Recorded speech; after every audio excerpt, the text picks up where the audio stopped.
Guys आज की जो वीडियो है वो चैप्टर नंबर 13 CSAS के पोर्टल की। और टाई ब्रेकिंग रूल क्या है, देखो इससे पहले भी मतलब यूनिवर्सिटी ने मतलब कहा था, वाइस चांसलर जो थे DU के, ठीक है, योगेश सिंह, उन्होंने बोला था। और अब फाइनली यहाँ पे CSAS के अगर आप बुलेटिन पढ़ोगे तो वहाँ पे चैप्टर नंबर 13 में आपको दिखेगा टाई ब्रेकिंग रूल है क्या।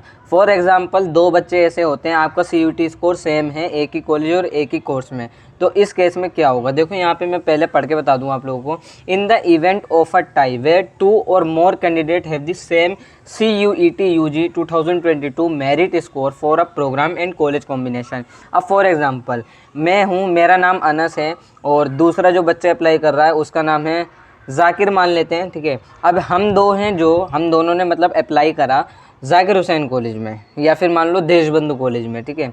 अब यहाँ पे मैं अनस ने और अमन ने, मैं जाकिर नहीं बोल रहा, अमन बोल देता हूँ, ठीक है। तो यहाँ पे अमन और अनस इन दोनों के स्कोर CUT के सेम थे और इन्होंने जो अप्लाई करा कहाँ पे करा है, क्या नाम है, देशबंधु कॉलेज में।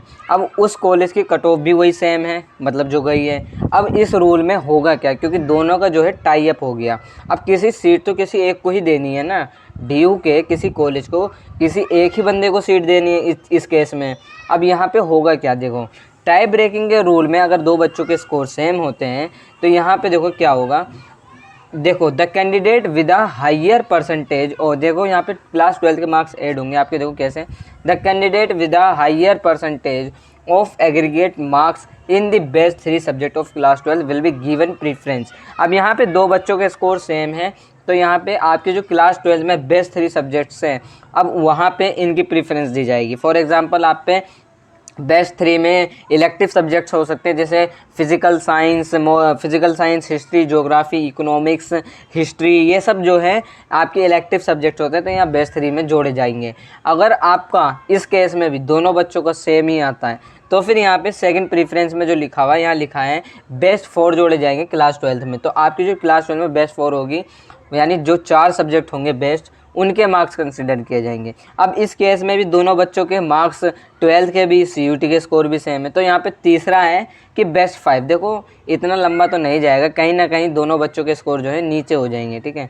लेकिन अगर दोनों के बाई चांस स्कोर 12 के भी सेम रहते हैं, CUT के स्कोर भी सेम रहता है, तो यहाँ पे बेस्ट 5 की प्रीफ्रेंस दी जाएगी, यानी बेस्ट 5 सब्जेक्ट आपके जो क्लास 12 में है उन नंबरों को जोड़ा जाएगा। बेस्ट 5 का मतलब ये है जहाँ आपकी परसेंटेज सबसे हाईयर है 5 सब्जेक्ट्स में, तो पाँचों सब्जेक्ट्स के आपके मार्क्स कैलकुलेट किए जाएंगे, परसेंटेज निकाली जाएगी दोनों बच्चों की। अब फॉर एग्जांपल अमन की है 93%, अब यहाँ पे अनस की जो है 92%, तो अमन को यहाँ पे प्रेफरेंस दी जाएगी, यानी कॉलेज की सीट दे दी जाएगी, कॉलेज का जो भी जिस कोर्स के लिए अप्लाई करा वो सीट दे दी जाएगी।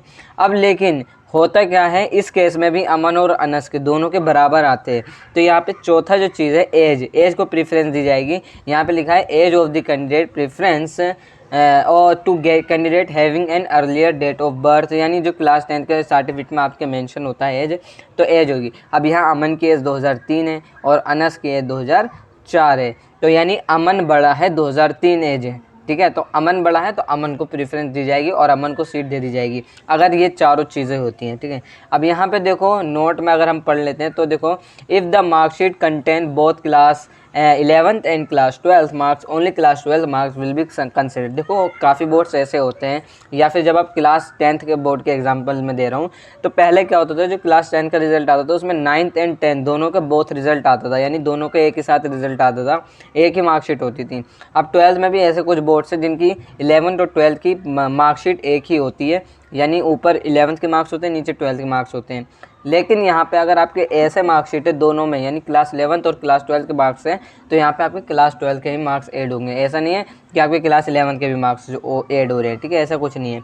और any discrepancy in the entry of marks pertaining of the theory practical और total will be sole responsibility of the candidate, ठीक है। और यहाँ पे देखो, if the class 12 mark sheet contains CGPA या grade, the candidate will have to convert the grade into equivalent marks या percentage as per issuing examination board refer to an exam। देखो यहाँ पे आपको जो क्लास 12 के मार्क्स अगर आपको CGPA ग्रेड में मिले होते हैं तो आप उसे परसेंटेज में कन्वर्ट कर सकते हो, ये तो आप लोगों को भी पता होगा।